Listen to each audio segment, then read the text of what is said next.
El vestido era de un azul pálido con la cintura fruncida y un delicado bordado cerca del escote, nada ostentoso, solo algo que Javier una vez dijo que resaltaba mis ojos. No lo había usado desde su funeral. Esa mañana lo planché con cuidado, alisando cada pliegue como si estuviera convenciendo a la tela de que recordara. En la cocina, una lata de galletas de naranja se enfriaba sobre la encimera. Cuando era pequeño, Luis solía robarlas de la bandeja, con azúcar espolvoreada en la barbilla, los ojos abiertos como si no pudiera creer que las había horneado solo para él. Salí temprano. La finca estaba a casi 2 horas, escondida en una colina que miraba hacia filas de olivos y caminos de piedra pulida en las afueras de Granada. Al llegar, el valet tomó el coche sin decir palabra. El lugar principal olía a lavanda y aceite de oliva, ese tipo de aroma cuidado que gritaba, «Estás en un lugar caro». Entré sola, sosteniendo la lata de galletas envuelta en lino blanco, como cuando llevaba magdalenas a las ventas de pasteles de la escuela de Luis. En la mesa de recepción, una joven con auriculares y una tablilla me saludó sin reconocerme. ¿Nombre?, preguntó, no sin amabilidad. Isabel Torres, respondí. Hojeó una página, asintió y me dio una etiqueta con mi nombre. Solo decía, Isabel, en una fuente suave, nada más, sin mención de madre del novio, sin listón, sin rol, solo un nombre impreso como si fuera una invitada en una conferencia. Caminé despacio por el salón principal. Sillas blancas alineaban un largo pasillo flanqueado por pétalos de jazmín y faroles de cristal. Luis estaba cerca del altar con un traje impecable, la sonrisa ensayada. No me vio. Elena, radiante y serena, estaba a su lado. Su familia los rodeaba, toques en el brazo, risas que fluían con facilidad, esa familiaridad que yo ya no tenía. Un hombre con auriculares me guió a mi asiento, mesa 17, lejos, cerca de una puerta lateral. Las mesas del frente tenían letreros, familia de la novia, amigos del novio, padres de la dama de honor. La mía solo decía, Isabel. Me senté entre una mujer de Cádiz que criaba cabras y un hombre que vendía seguros en Málaga. Fueron amables, curiosos, sin saber que yo era la madre de Luis. No los corregí. Cuando comenzaron los brindis, habló primero el padre de Elena, luego su hermano, luego su compañera de universidad. Hubo un chiste sobre copas de Jerez y algo sobre los dormitorios de primer año. Las risas estallaron. En un momento, alguien preguntó: ¿La mamá del novio dirá unas palabras? Elena rió suavemente. Tal vez después, dijo. Ya están sirviendo más vino. La cena fue servida en silencio. Jugué con un pollo seco y empujé un panecillo con mantequilla por el borde del plato. Nadie en mi mesa terminó su comida. El postre, un pastel de almendra, se veía mejor de lo que sabía. Di un bocado y sentí la amargura atravesar el azúcar. Luis no se acercó a mi mesa ni una vez. Bailó con Elena, luego con su madre, luego con una tía. El fotógrafo pasó por mi lado 2 veces sin levantar la cámara. Sonreí de todos modos, doblé mi servilleta con cuidado, la deslicé bajo el borde de mi copa y salí sin hacer ruido. Una semana después, Luis llamó y me invitó a cenar. Solo nosotros, dijo. Elena estará con amigas. Sonaba alegre, demasiado alegre. El suéter aún olía levemente a pino. Lo había guardado doblado en un baúl al pie de mi cama, entre colchas viejas y mantas de bebé que nunca encontré razón para regalar. Era el mismo que usé el día que traje a Luis del hospital, color crema, botones de nácar, suave en las muñecas donde la lana se había gastado.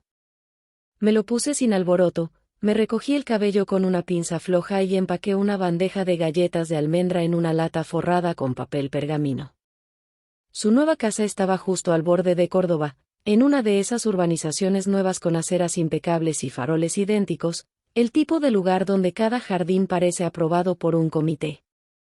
Estacioné en la calle y caminé lentamente por el sendero, notando la cámara bajo el alero.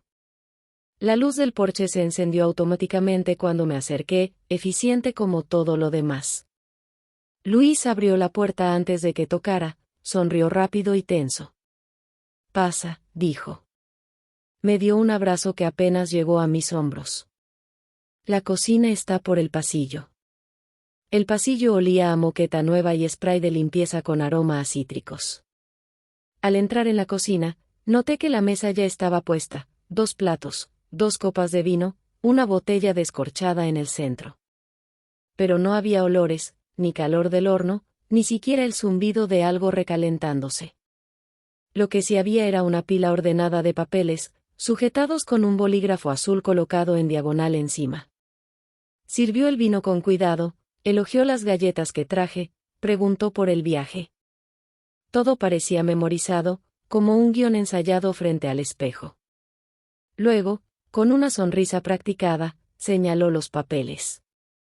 Solo algo para tener listo, dijo con ligereza. Por si pasa algo, simplifica todo. Alcancé la pila. Mis dedos rozaron el borde de la hoja superior. El título decía, Poder Notarial Duradero. Frases legales llenaban los márgenes: autoridad financiera, transacciones inmobiliarias, efecto inmediato. La palabra agente aparecía más de una vez. Levanté la vista. Seguía sonriendo. Es solo planeación inteligente, continuó. Todos lo hacen. Volví a colocar los papeles en la mesa. Los llevaré a casa, los revisaré bien, dije. System, dije, manteniendo la voz calma. Sus ojos se desviaron brevemente al bolígrafo, luego a mí. Asintió una vez, demasiado rápido. Hablamos de nada después: el clima, la valla nueva de un vecino, un programa que no conocía. No volvió a mencionar los documentos. No hacía falta. Cuando me levanté para irme, me acompañó a la puerta, otro abrazo breve, más suave que el primero.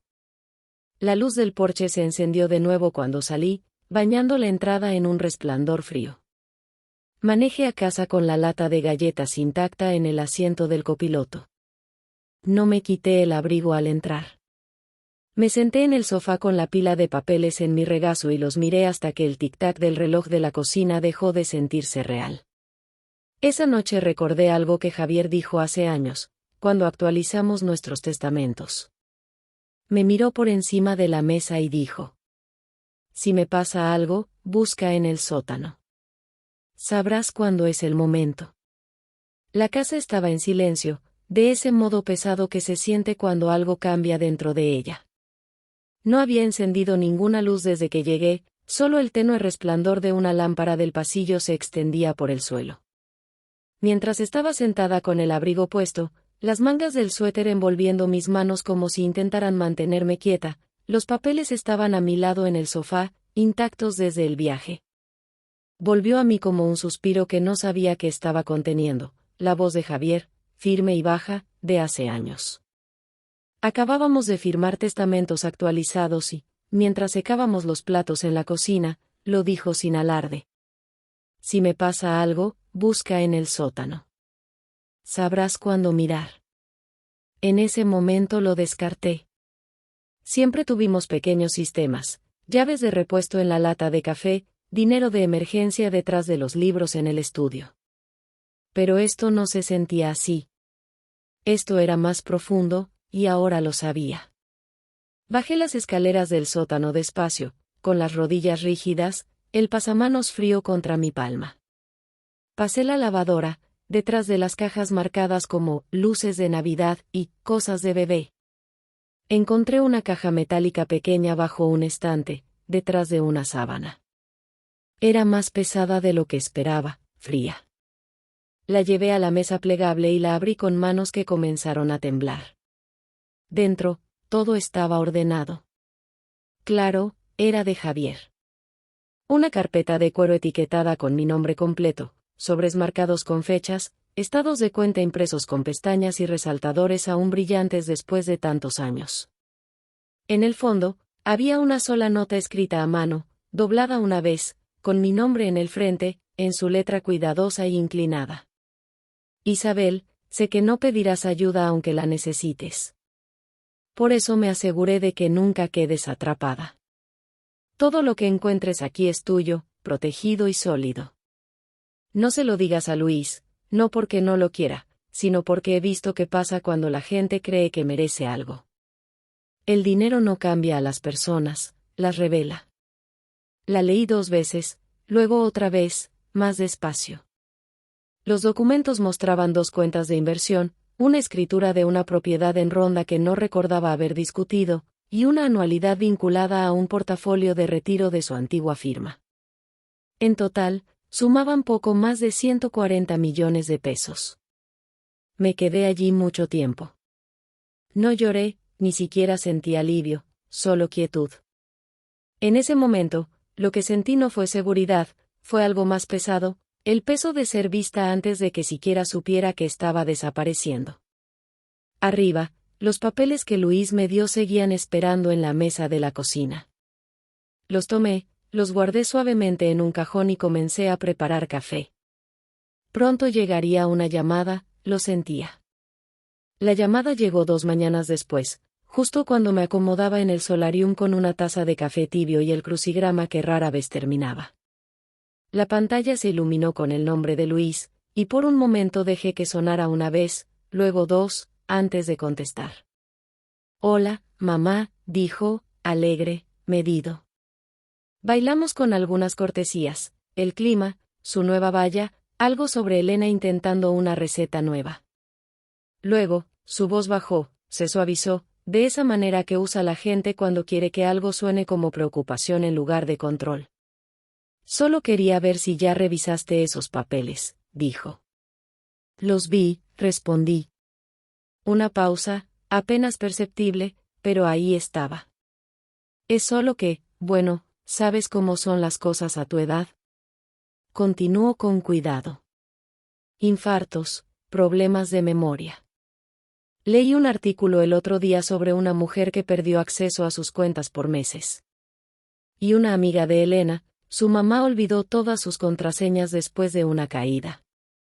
Rió suavemente, como si todo fuera puro sentido común. Solo pienso que es más fácil arreglar todo ahora, mientras estás lúcida. Lúcida. Lo dijo como si ya estuviera desvaneciéndome, como si debiera apresurarme a firmar antes de olvidar mi propio nombre. Miré la esquina de la alfombra, donde comenzaba a deshilacharse. Mis dedos trazaron el borde de la taza de café, dejando que su voz se desvaneciera un poco. No estaba enojada, ni siquiera sorprendida. Pensé en aquella tormenta de nieve del 97, cuando el coche de Luis se descompuso en la carretera a Jaén. Tenía 20 años, varado, con frío y miedo. Empaqué un termo de sopa, una manta extra, y manejé 5 horas a través del hielo para llevarle una llanta. Me abrazó con dedos congelados y me llamó su heroína. Ahora, aquí estaba, sutilmente buscando control sobre todo lo que había trabajado, hablándome como si fuera un riesgo. Lo pensaré, dije, con voz plana. Está bien, respondió rápido. Sin presión. Elena y yo solo queremos ayudar. Encontramos un asesor financiero que puede explicarte todo. Colgamos, y me quedé mirando los árboles afuera, movidos por un viento que no estaba pronosticado. El cereal frente a mí se había ablandado. Lo tiré al fregadero, abrí la llave y saqué del cajón la carpeta de Javier, que esperaba. Encontré el número de Carmen Salazar, escrito a lápiz en la parte trasera de una tarjeta de cumpleaños vieja, guardada entre las páginas de un libro de recetas que no había usado en años. Ella envió la tarjeta el invierno en que Javier falleció. Le había llevado sopa durante 3 semanas seguidas después del funeral de su esposo, cuando ella aún ejercía y yo aprendía a estar sola. Cuando contestó, su voz había envejecido, pero el acero seguía allí. Le conté solo lo esencial. No interrumpió, solo dejó que las palabras cayeran donde quisieran. Cuando terminé, dijo: Ven mañana. Haré café. Trae todo. Su casa era más pequeña de lo que recordaba, del tipo de orden que viene de convivir con el duelo lo suficiente como para arrinconarlo. Me recibió en la puerta con una sonrisa cansada, tomó mi abrigo y puso los documentos en la mesa de la cocina, como si fueran algo que podíamos enfrentar juntas, lado a lado. Leyó en silencio, página por página, con los lentes bajos, los ojos agudos. Cuando terminó, levantó la vista y dijo: «Esto no es para protegerte, Isabel. Está escrito para absorberte». Pasamos las siguientes 3 horas revisando todo lo que Javier había dejado. Carmen lo explicó claramente: las cuentas estaban seguras, la propiedad limpia, la anualidad bien estructurada. Podía poner todo en un fideicomiso privado bajo mi control total, con condiciones tan sólidas que nadie podría colarse. Agregamos una cláusula médica: cualquier autoridad solo cambiaría si 2 médicos independientes declaraban por escrito que estaba mentalmente incapacitada. No uno, no familia, no Luis. Cuando llegó el momento de firmar, me dio la pluma y dijo: «Tómate tu tiempo». No lo necesitaba. Mi mano estaba firme, no porque estuviera enojada, no porque quisiera probar algo. Firmé porque podía, porque Javier había confiado en mí para mantener la línea. Archivamos los originales, hicimos copias, las guardamos en una carpeta gruesa. Carmen me dijo que la guardara en un lugar cercano, pero no evidente. Una noche, la puse bajo el fregadero, detrás de una caja de cápsulas para lavavajillas que nadie movería. El regreso a casa fue silencioso, el cielo plano y gris. Bajé la ventana a la mitad, dejé que el aire picara un poco, recordándome que aún estaba aquí. Al llegar a mi calle, reduje la velocidad en la esquina, el motor apenas zumbando. La casa apareció a la vista, la luz del porche ya encendida. Llegó un mensaje mientras estacionaba. Era de Luis. Quería cenar de nuevo, solo nosotros dos esta vez, dijo, sin papeles, solo una comida sencilla, sin presión. Miré la pantalla por un largo momento, luego escribí una palabra: claro. Me encontré con Carmen a una cuadra de distancia. Estacionó su coche detrás de una fila de setos y apagó el motor, pero dejó las ventanas entreabiertas. Acordamos que no entraría a menos que diera la señal. Tenía un termo de té y una novela en el regazo, pero sabía que no leería una palabra. Luis abrió la puerta descalzo, con jeans y una camisa de botones, como si hubiera intentado vestirse informal a propósito, como si la familiaridad pudiera suavizar la memoria. «Qué bueno que viniste», dijo, haciéndose a un lado. La casa olía a ajo y verduras asadas, comida de verdad esta vez, esfuerzo real. Incluso había un pan calentándose en una canasta sobre la mesa. Sonreí cortésmente y le di la lata de galletas que horneé esa mañana. «Solo unas pocas», dije. «La receta sigue pegada dentro del gabinete». Rió, justo lo suficiente. «Hace años que no las pruebo». Hablamos de cosas ligeras, ese tipo de plática que salta como piedra en el agua: libros, el clima, el perro de un vecino. Fue casi fácil, casi. Hasta que los vi, una nueva pila de papeles, colocada con precisión casual en una mesa auxiliar junto al vino, metida bajo una libreta, aún sujeta, aún esperando. No los toqué, no miré lo suficiente para que notara que los había visto. Esperé hasta que terminamos casi toda la comida, hasta que rellenó mi vaso de agua y volvió a elogiar las galletas. Luego se levantó despacio, caminó hacia la mesa y trajo la pila. Su voz se suavizó. «Hablé con un amigo que trabaja en leyes para adultos mayores», dijo. «Hay una manera más fácil de hacer esto. Nada definitivo, solo provisional. Mantiene las cosas simples, por si, bueno, por si acaso». Deslizó los documentos hacia mí con ambas manos. Ni siquiera los miré. Saqué una sola hoja de mi bolso, la desdoblé y la puse encima de su pila. Sus ojos bajaron, parpadeó una vez, luego otra. Era el fideicomiso, ejecutado, firmado y notariado, con mi nombre claramente listado como única autoridad y propietaria, transferencia total, revocable solo por mí. Ya me encargué de todo, dije, con voz tranquila. Pero gracias. Se recostó. Los dedos tamborilearon una vez en la mesa antes de detenerse. No dijo nada. Entonces, se abrió la puerta. Carmen entró, como si perteneciera ahí, con el abrigo en un brazo, el bolso en la mano. Buenas noches, dijo suavemente, asintiendo hacia Luis. Isabel, ¿lista para irnos? Me levanté, recogí mis cosas y las seguí hasta la puerta sin mirar atrás. Afuera, el viento había aumentado. Me subí el cierre del abrigo a la mitad y dejé el resto abierto. Carmen no habló mientras caminábamos, solo igualó mi paso hasta que llegamos al coche. Al alejarnos, miré una vez por el retrovisor y vi la luz del porche apagarse detrás de nosotros. A la mañana siguiente, llegó el mensaje, justo antes de las 10. Vi parpadear en la pantalla mientras servía café, y por un segundo casi no lo miré. Pero lo hice. Hiciste esto más difícil de lo necesario. Eso fue todo, sin saludo, sin suavidad, solo culpa disfrazada de final. Puse el teléfono boca abajo junto al fregadero y me concentré en el jugo de naranja que había servido antes. Se había calentado. Lo tiré por el desagüe, enjuagué el vaso 2 veces, no por enojo, solo porque ya no lo quería. Esa tarde llegó un segundo mensaje, de Elena esta vez. Lamentamos que las cosas se pusieran incómodas. Intentábamos planear responsablemente. Si alguna vez quieres hablar, estoy disponible. Criaste a un hijo fuerte, solo queríamos apoyar su futuro.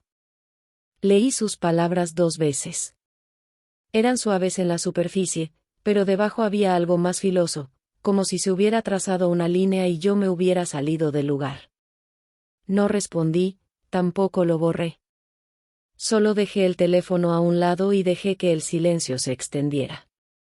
Esa semana comencé a pasar más tiempo en la biblioteca del centro, no para leer, sino para estar en un lugar tranquilo donde nadie esperaba nada de mí. Ahí conocí a Teresa, que traía crucigramas y siempre me ofrecía un caramelo sin preguntar, a Marta, que tejía en silencio en una esquina, y a Rosa, que caminaba con un bastón que rara vez usaba, salvo cuando alguien la miraba. No compartíamos detalles, pero con el tiempo comenzamos a reconocer las formas del duelo de cada una. No siempre se decía, la mayoría de los días, no hacía falta. Una mañana, Teresa me invitó a ayudar con el jardín detrás del edificio. La tierra era dura, descuidada, desigual. Juntas la removimos, fila por fila, con las manos en la tierra. Plantamos tomates, albahaca, unos girasoles solo por terquedad. Lo llamamos, el rincón silencioso. No pensé mucho en Luis mientras plantaba, no a menudo, y cuando lo hacía, no dolía como antes. Algo había cambiado, no sanado, pero aclarado. Esa mañana, mientras caminaba a casa con tierra aún bajo las uñas, vi un coche estacionado al otro lado de la calle. No se movía, no tocó el timbre, solo estaba ahí, con las manos en el volante, como si no estuviera seguro de quedarse o irse. Lo observé desde la ventana de la cocina, con la tetera aún calentándose en la estufa. Tras unos minutos, salió, sin carpeta esta vez, sin papeles, solo un sobre blanco sostenido flojamente en una mano. Subió los escalones del porche despacio y se sentó, como cuando era niño, esperando a que la cena estuviera lista, espalda encorvada, codos en las rodillas. Cuando abrí la puerta, levantó la vista. Su rostro estaba cansado, pero más suave de lo que recordaba. Lo siento, dijo. Dejé que el dinero hablara más fuerte que el amor. No quise, pero lo hice. No me apresuré a responder. Me senté a su lado, no cerca, pero tampoco lejos. La madera crujió bajo nuestro peso. Escuchamos la brisa en los árboles por un momento antes de que hablara. Te perdono, dije, pero el perdón no viene con una llave. Asintió, no discutió, Solo puso el sobre entre nosotros en el escalón y se levantó. Gracias, dijo, y caminó de vuelta al coche. No tomé el sobre de inmediato. Me quedé sentada, dejando que el silencio llenara el espacio que dejó. Esa noche, escribí una carta, no para él, sino para la mujer que solía ser, la que doblaba servilletas con precisión y creía que el amor significaba siempre decir sí. Le dije que estaba bien dejar de sostener todo, que podía sentarse ahora, que el peso ya había sido llevado lo suficiente. Más tarde, horneé un pastel pequeño, solo una capa, solo para mí. Encendí una vela y pedí un deseo que no dije en voz alta.